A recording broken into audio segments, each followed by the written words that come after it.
So I wasn't happy with that, but I think he's going to be good. And I certainly wouldn't want to put secondary tariffs on Russia. যুক্তরাষ্ট্রের president Donald Trump এবার সরাসরি চটেছেন রুশ president Vladimir পুতিনের উপর।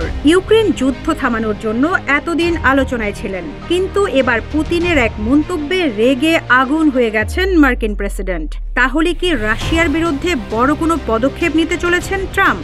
আর এর পরিণতিই বা কি হতে পারে?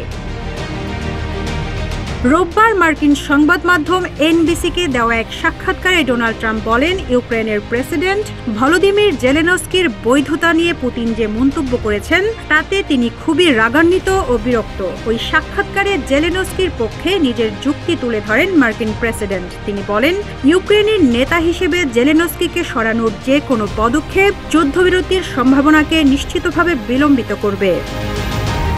ট্রাম্প সাফ জানিয়ে দিয়েছেন, যদি পুতিন ইউক্রেনের যুদ্ধবিরতি নিয়ে সঠিক সিদ্ধান্ত না নেন তাহলে রাশিয়ার বিক্রি করা সব জ্বালানি তেলের উপর 25 থেকে 50% শুল্ক বসিয়ে দেবেন। যমুনা ইলেকট্রনিক্স ঈদে ডাবল খুশি অফার সিজন 3, যে কোনো পণ্য কিনলেই পাচ্ছেন নিশ্চিত ঈদ উপহার। পুতিন প্রায়ই দাবি করেন ইউক্রেনে 2014 পরবর্তী সব সরকার অবৈধ। গত বৃহস্পতিবার তিনি বলেন, ইউক্রেনে জেলেনস্কি সরকারকে সরিয়ে জাতিসংঘের তত্ত্বাবধানে একটি সাময়িক প্রশাসন বসাতে হবে। তবে এই প্রস্তাব নাকচ করে দিয়েছেন জাতিসংঘের মহাসচিব আন্তোনিও গুতেরেস।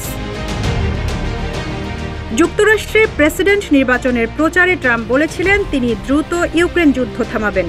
গত 25 মার্চ 3 পক্ষই কৃষ্ণসাগরে সামরিকভাবে বল প্রয়োগ বন্ধে একমত হয়েছে। তবে এই হামলা বন্ধ হয়নি বলে অভিযোগ রয়েছে দুই দেশেরই, কারণ পুতিন এ বিষয়ে এখনও রাজি হননি। তার মতে, নিজেদের সামরিকভাবে আবার সাজিয়ে নিতে এই সময়টা কাজে লাগাবে Ukraine.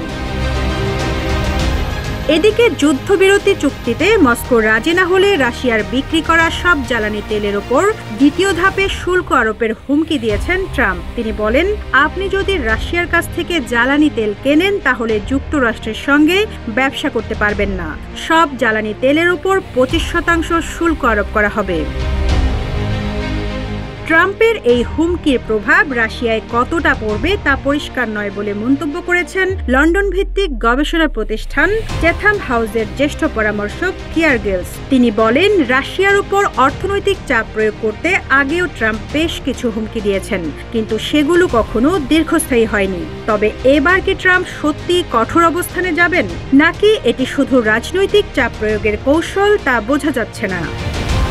Rizwana Rinti, news desk, Ittefaq.